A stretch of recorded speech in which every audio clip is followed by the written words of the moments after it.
ओम नमो भगवते वासुदेवाय नमः। चतुर्मास भागवत रूपी कथा सत्संगमा अवगाहन गर्नको लागि, कथा श्रवणको लागि प्रतीक्षारत रहनुहुने आमा बुबा दाजुभाइ दिदीबहिनीहरू विश्वभरिबाट यस कथालाई, यस गङ्गालाई, यस कथारूपी चाहिँ ज्ञान गङ्गामा अवगाहन गर्न इच्छुक रहेर नित्य प्रति श्रवण गरिराख्नुहुने यहाँहरू सम्पूर्णमा आजको कथा श्रवण गराउनुभन्दा पहिले सर्वप्रथम म कुबेर सुवेदीको यहाँहरू सबैमा प्रेमभरी प्रणाम। जय श्री राधे, जय श्री कृष्ण। हिजो हामीले कथा श्रवण गरिरहेका थियौँ। वास्तवमा हो भक्तवृन्दहरू, एक प्रकारको नयाँ अनुभूति हामीलाई यो जीवनमा प्राप्त भइरहेको छ। एउटा कुरो त हो है, फेरि परमात्मामा, ईश्वरमा, भगवानमा यदि मन तन्मय हुन नसके केही कुरा छैन। ल भगवानमा मन लागेन अरे कसैको, कोही हामी त्यस्ता पनि होला। ल भगवान भगवानको हो, भगवान भन्छन्, सबैजना भगवानको भक्ति गर्छन्। ल भगवानमा मन लागेन अरे, बाइचान्स समथिङ भनौँ, यदि भगवानमा मन लागेन भने केही फरक छैन, केही छैन। तर संसारमा कहिल्यै तन्मय नबन्नु, यो जीवनको सूत्र हो। द्वितीय स्कन्धको सार हो, रहस्य हो यो। कथा होइन, कथा त कहाँबाट कहाँ कति हामी सुन्यौँ, फेरि पनि सुन्न पाउँछौँ, तर रहस्य भन्न पाइँदैन। आज यो रहस्यले यस्तो आनन्द दिइरहेको छ नि तपाईँ हामीलाई। ओ भोजन पानी पनि बिर्स्यौँ भन्नुहुन्छ, तर भोजन खाएर नै भगवानको भजन गर्नुपर्छ, कलियुग हो। त्यही पनि यहाँहरूको आस्था यस्तो छ। त्यसैले यो के हो त भनेर भन्दा यो सूत्र हो नि त द्वितीय स्कन्धको। के रहेछ भने नि, यो हामीले बुझ्नै पर्ने, यदि ईश्वरमा मन लागेन, कथामा रुचि लागेन कतिलाई, होइन, ईश्वरमा ल भक्ति पूजा गर्न मन लागेन, केही फरक पर्दैन। संसारमा जस्तो आउनुभयो त्यस्तै जानुहुन्छ। तर संसारमा कहिले तन्मय नबन्नु, संसारका प्रति कहिले लम्पट, कहिले आसक्ति नबन्नु। संसारप्रति चाहिँ आसक्ति गरेको छ, परमात्मा चाहिँ मनै छैन, भगवानमा आस्थै छैन, आफ्नो गढमा, आफ्नो ईश्वरमा, आफ्नो धर्म संस्कृतिमा पनि कुनै अर्थ छैन हो। त्यसैले यदि ईश्वरमा व्यक्ति तन्मय हुँदैन भने संसारसँग चाहिँ किन तन्मय हुने, सम्बन्ध के छ ऊ पनि यति त बुझ्नु पर्यो नि त। ईश्वरको अस्तित्वलाई चाहिँ नमान्ने अनि संसारसँग चाहिँ आसक्ति हुने। त्यसैले परमात्माका ध्यानले जीवलाई के गर्छ, ईश्वरमा मिलाउँछ। हजुर, संसारको होले होइन। एउटा भगवानको, कृष्णको फोटो, गणेशको फोटो, रामको फोटो त राखेको पो त हामीलाई, किन? त्यो भगवानको तत्त्वसँग मिलाउनको लागि हो, ईश्वरसँग नि साक्षात् गराउनको लागि त हो नि हामीले बिहानै उठेर दियो बालेको, होइन, पञ्चयज्ञ गर्छौँ। आज त्यसको कथा आउने नै वाला छ। आज प्रत्येक दिन कथा त नूतन नूतन नयाँ नयाँ नै आउँदछन् हाम्रो जीवनमा। त्यसैले आज विशेष रहेको छ। त्यसैले यहाँ भन्न खोजेको के हो भने संसारकोले होइन, ईश्वरको ध्यानले परमात्मा, यो परमात्मामा यो जीव मिल्दछ, ध्यान गर्ने मानिस ध्येयमा मिल्दछ। त्यसैले साधन मात्रै ठुलो कुरो होइन है भक्तवृन्दहरू, साधन मात्रै ठुलो कुरो होइन, साधना ठुलो कुरो। आजभोलि हामीले छोराछोरीलाई साधन त किनिदिइरहेका छौँ, तर साधना सिकाएका छैनौँ।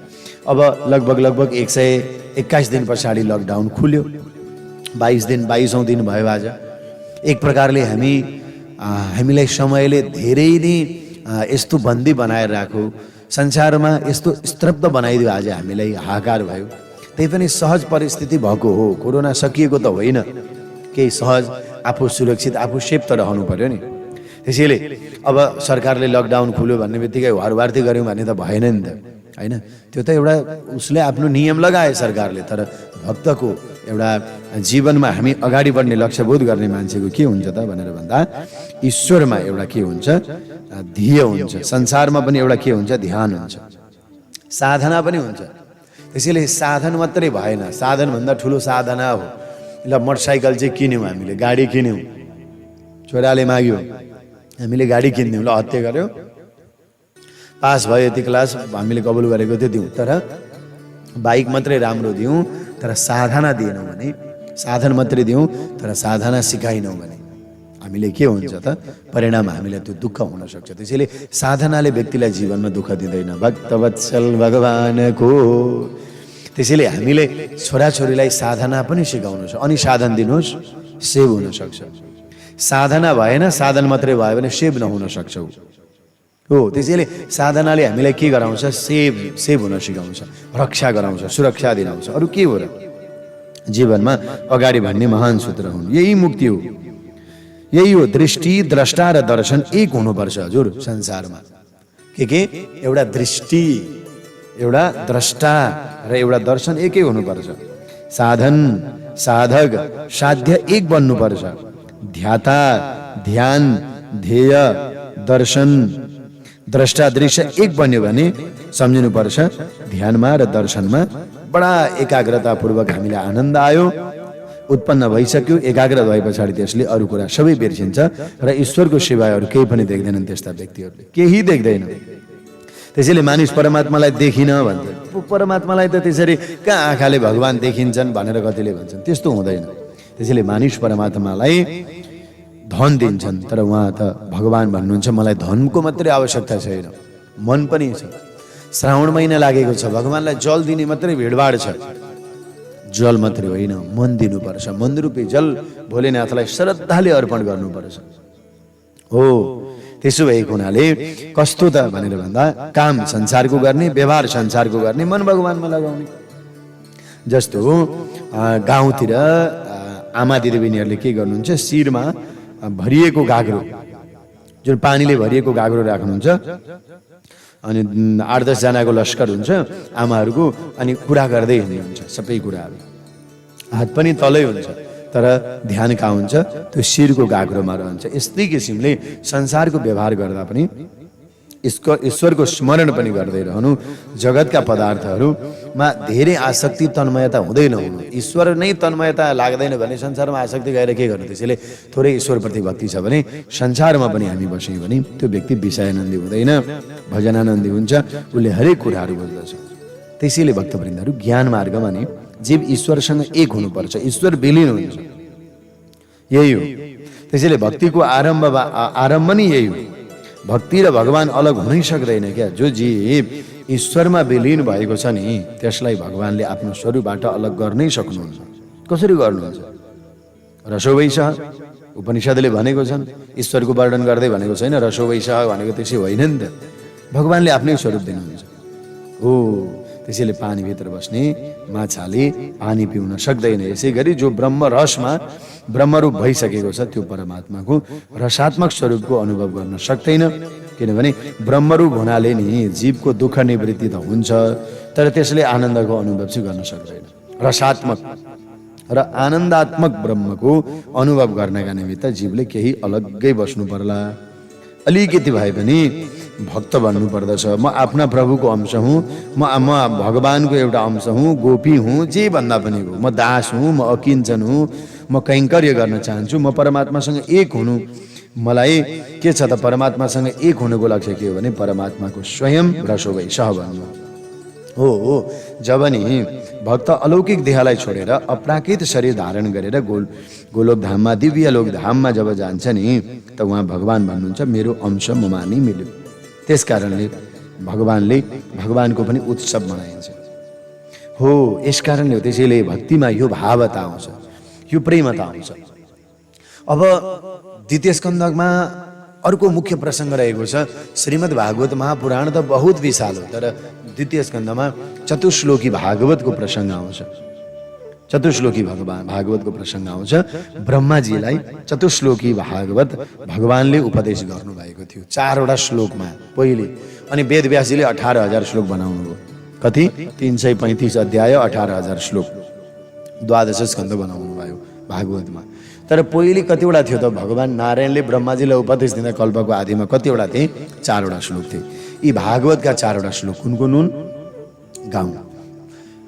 अहमेवाशमेवाग्रे नान्यं यद शदशत् परं पश्चादहं यदेतच्च यो वशिष्येत सोऽस्म्यहम् ऋतेर्थं यत् प्रतीयेत न प्रतीयेत चात्मनि तद्विद्यादात्मनो मायां यथा भासो यथा तमः यथा महन्ति भूतानि भूतेषु च वचिष्वनु प्रविष्टान्यप्रविष्टानि तथा तेषु न तेष्वहम् एतावदेव जिज्ञास्यं तत्त्वजिज्ञासुनात्मनः अन्वयव्यतिरेकाभ्यं यत् स्यात् सर्वत्र सर्वदा।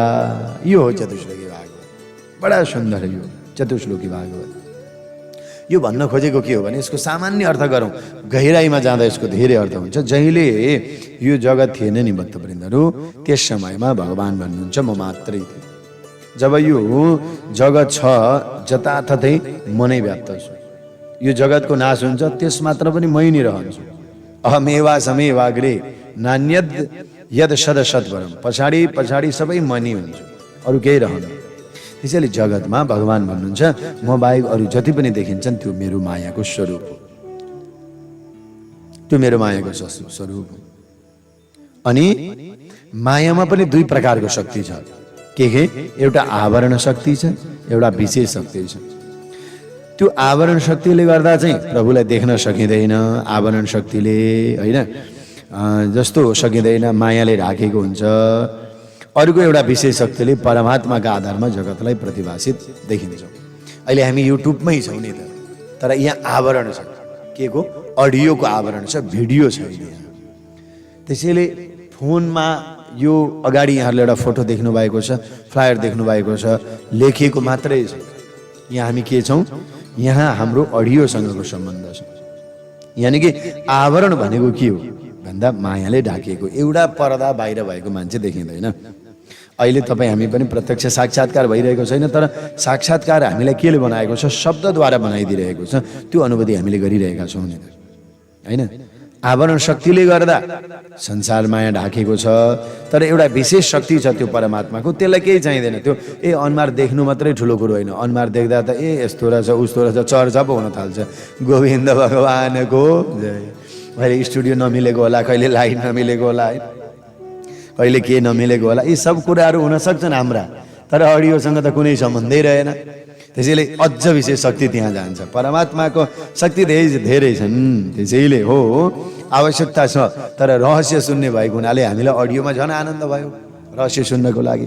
आवरण शक्तिले गर्दा हामीले पनि भगवान्लाई देख्न सक्दैनौँ। हो कहाँ देखिँदैनौँ, भगवान् देखिनुहुन्न, मायाले ढाकेको छ। तर त्यो विशेष शक्तिले परमात्माका आधारमा जगतलाई पनि प्रतिभाषित गरिदिन्छ। अनि नि रात्रिले पनि दुईवटा काम गर्छन् नि। एउटा भएकोलाई ढाक्ने काम गर्छ नि रात्रिले, होइन? सूर्यलाई ढाक्यो, घरहरू ढाकियो, सबै कुराहरू देखिँदैन। अब नभएकोलाई पनि देखाउने जस्तै अन्धकारमा उसले पनि देखाउने काम गर्छ। रात्रिले के काम गर्यो? दुईटा। के?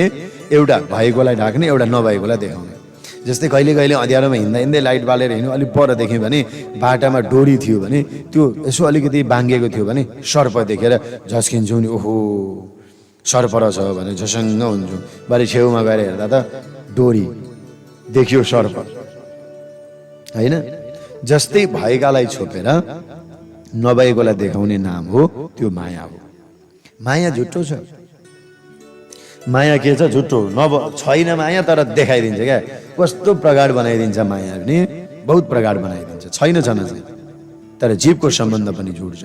स्वप्नमा सारा जगत संसार देखिन्छ, सुतेको पलङ छोडेकै छैन। तर लाखौँ लाख कहिले पैसा पनि देख्नु भएको होला सपनामा। आज राति पनि कतिजनाले अहिले यत्र चाहिँ 25-30 हजारले यहाँहरूले महात्म्य सुन्नुहुन्छ। यहाँहरूले पनि त सपना देख्नुभयो होला, तपाईँ हामीले पनि केही न केही सपना त देख्यौँ। कसैले पैसा देख्नु होला, कसैले बाघ भालु देख्नु होला, कसैले देउता देख्नु होला, कसैले जङ्गल देख्नु होला, कसैले पानी देख्नु होला, कसैले अँध्यारो होला, होइन? कसैले उज्यालो होला।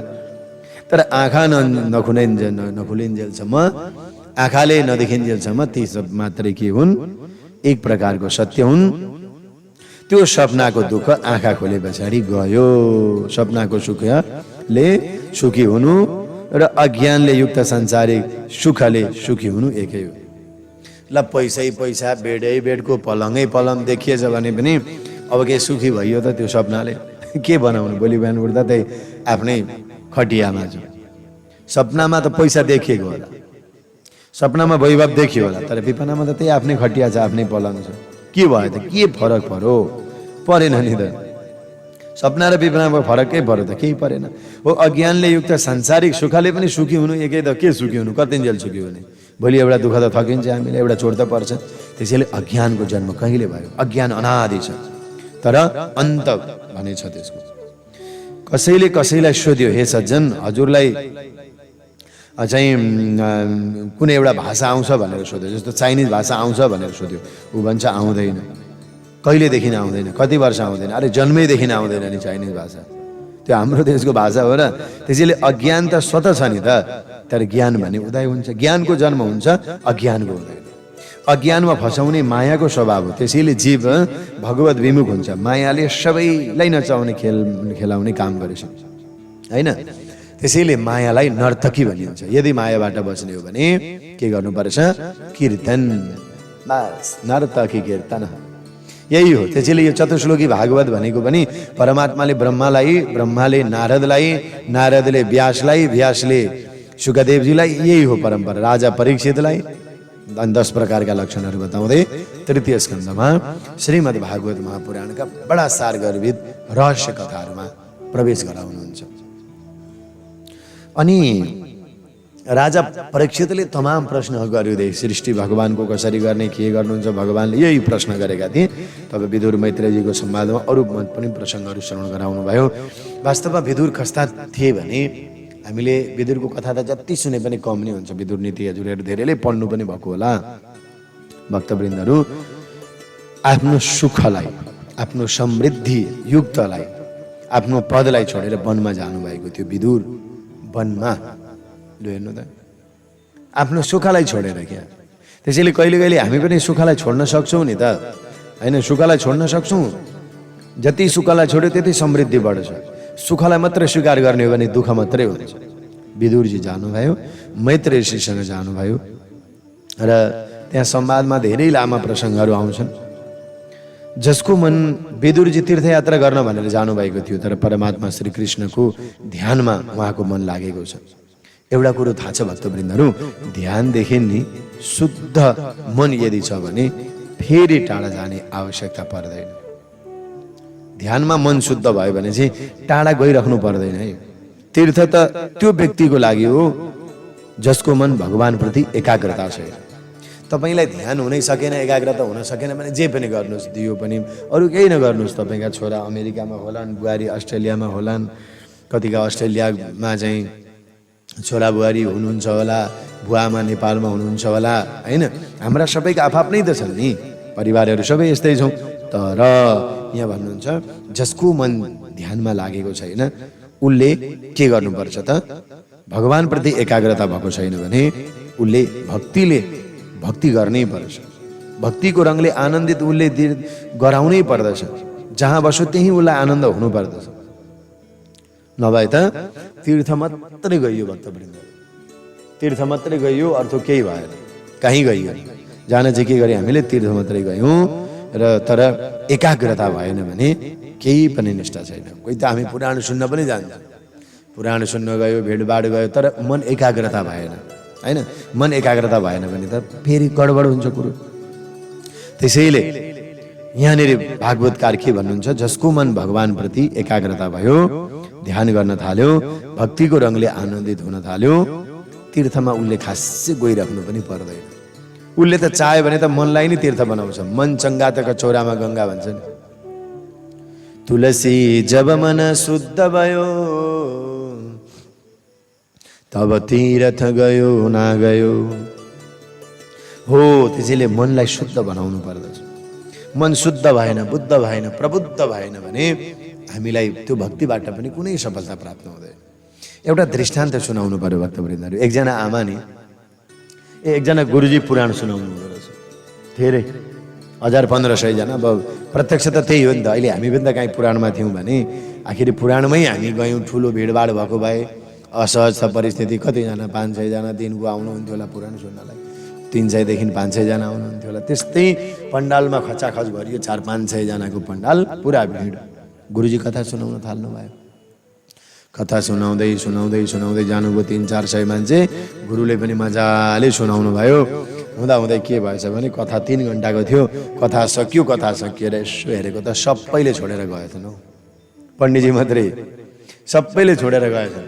पहिले त 300-400 थिए नि त भक्तवृन्दहरू। तर आज कथा सकिए पछाडि 3 घण्टा पछाडि हेरेको त सबै गएछन्। यसो अगाडि पण्डितजीले यसो उठेर हेरेको त हेर्दाखेरि त त्यहाँ मात्रै एकजना बुढी आमा बसिराख्नु भएको रहेछ। आमा भन्नुभएछ गुरुजीले। हजुर के थरी हुनुभयो? म त न्यौपाने हो है भनेर भन्नुभएछ। अनि आमा सबैले पुराण चाहिँ चाहिँ गुरुजीले सोध्नु भएछ, आमा के थरी तपाईँ भनेर भन्नुभएछ। म त घिमिरे थरी है भनेर भन्नुभयो आमाले। अनि सबैले छोडेर गए। कमसेकम तपाईँ त पुरानो सुन्ने त यहाँ बसिदिनु भएको रहेछ आमा, धेरै खुसी लाग्यो आमा, म धन्य भएँ। किन यो धेरै भिडभाड भयो भने पनि कन्ट्रोल गर्न गाह्रो हुन्छ आमा। त्यसैले म त पहिले नै आत्तिसकेको थिएँ मान्छेको जम्मा देख्दा। धन्न तपाईँ चाहिँ बसिदिनु भएछ एकजना। आहा धन्य भयो आमा। मेरो कथा त मन पराउने त एकजना त निस्किनु भयो नि त। मेरो कथा मन पराउने हजुर त निस्किनु भयो नि आमा भनेर गुरुजीले आमाको प्रशंसा गर्दै हुनुहुन्थ्यो। आमाको पालो जुरुक्क उठ्नु भएछ त्यहाँबाट। तपाईँको पुराण सुन्न त बसेको होइन है म भन्नुभएछ। छक्क पर्नुभयो गुरुजी त। अनि किन बस्नुभएको त यहाँ भनेर भन्दा, तपाईँ त्यहाँ बसेको आसन छ नि हो चकटी, त्यो चकटी चाहिँ मैले घरबाट ल्याएर ओछ्याइदिरहेको थिएँ। त्यो लिन पो पर्खेको त कतिखेर तपाईँ उठ्नु होला र चकटी लिएर जाम्ला भनेर। मेरो त घरमा काम बितिसक्यो। भक्तवत्सल भगवान खोजे। वास्तवमा भक्तवृन्दहरू यो संसार पनि यही हो। संसारको काम कार्य धन्दामा यदि रत छ भने, भक्ति गर्न बस्यो भने पनि मन छ कहाँ कहाँ, भजन गर्न बस्छु यहाँ मन छ कहाँ कहाँ, विषयको वासनाले लान्छ जहाँ जहाँ। यस्तो राम्रो छ। त्यसैले यो विषयको वासनाले हामीले कहाँ पुर्याउने हो थाहा छैन क्या। कतिजनाले भन्दै हुनुहुन्थ्यो नि समय कम्ती भयो, आधी घन्टा त सुन्दा सुन्दै सकिन्छ भन्नुहुन्थ्यो। वास्तवमा यो यहाँहरूको यो भक्तिलाई म नमन गर्छु। यहाँ यही हो तन्मयताको बारेमा। यो भक्ति भयो क्या, यो तीर्थ पो गइराख्नै परेन। तीर्थ यही भन्, तुलसी जब मन शुद्ध भयो तब तीर्थ गयो न गयो। कस्तो शुद्ध भइदियो आज म तपाईँ हाम्रो। मेरो मलाई जति आनन्द भइरहेको छ त्यो आनन्द। त्यसैले लकडाउन घटिएला तर पनि भक्तवृन्दहरू घट्नुहुन्छ भन्ने आवाज रत्तिभर पनि भएन, रत्तिभर पनि भएन। बिहान एकछिनको समयमा आफ्ना कार्यहरू पनि गर्दै जाने, कथा पनि श्रवण गरे। कार्यमा कथाले त झन् आनन्द आउँछ नि। अनुभव गर्नुभएकै छ यहाँहरूले।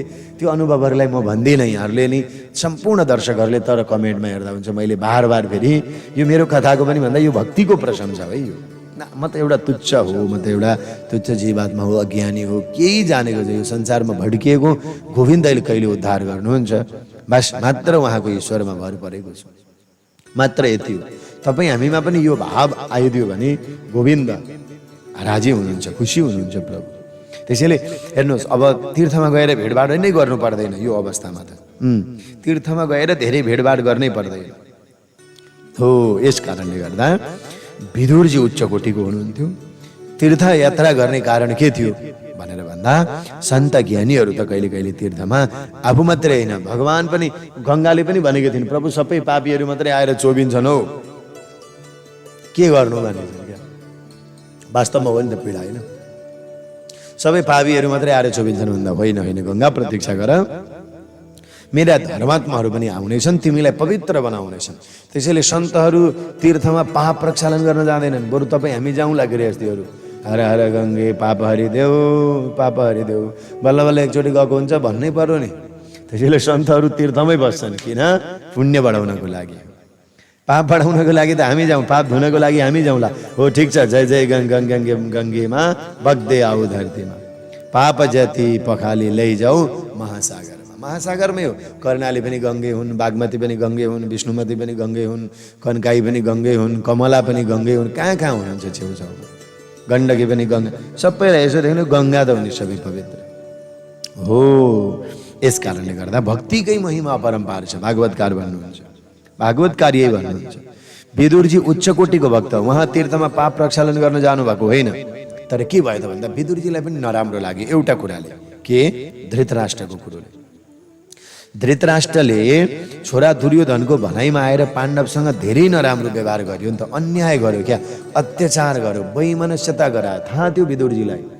अरे तपाईँको छोरो जन्मिने समयमा गाउँमा कुकुरहरू मात्रै रोएका छन्, बिरालाहरू झगडा गरेका छन्, पृथ्वीमा कम्पायमान भएको छ, राम्रो समयमा छैन हो, यो पुत्रको मोहमा नपर्नुहोस् न हौ तपाईँ भनेर कति सम्झाउनु भयो। तपाईँ यस्तो नगर्नुहोस्। साह्रै नराम्रो लाग्यो नि त विदुरजीलाई। किनकि सन्तलाई एउटा मनमा के पीर हुन्छ साधुलाई भने भक्तवृन्दहरू, सन्तले संसारमा फसेकोलाई उद्धार गर्ने स्वभाव हुन्छ। साधु सन्तहरूको, सद्गुरुहरूको कार्य नै यो हुन्छ। आफूलाई सुधार्ने होइन तर समाजलाई सुधार्ने कोसिस गर्नुहुन्छ। तर आफू सुध्रेको छ भने नि समाजलाई सुधार्न सक्छ नि। आफू चाहिँ मदिरा पनि खाएको छ, आफू खैनी पनि खाएको छ, तमाबु पनि खाएको छ, सिगरेट पनि खाएको छ, त्यसले भन्छ त अरूलाई नछोड भनेर? सक्दैन नि त। आफै त खाइरहेको छ, उसले भन्नै सक्छ, तँ बोले नि आउँदैन। एकादशीको व्रत नगर्नेले कहिले एकादशीको व्रत गर भन्दैन। यो कुरो यकिन गर्नु होला तपाईँहरू। उसले दिलबाट भन्नै सक्दैन, मनबाट उसले त्यो निस्किँदैन भन्यो भने। त्यसैले एकादशीको प्रचार गर्नेवाला कम छौँ हामी।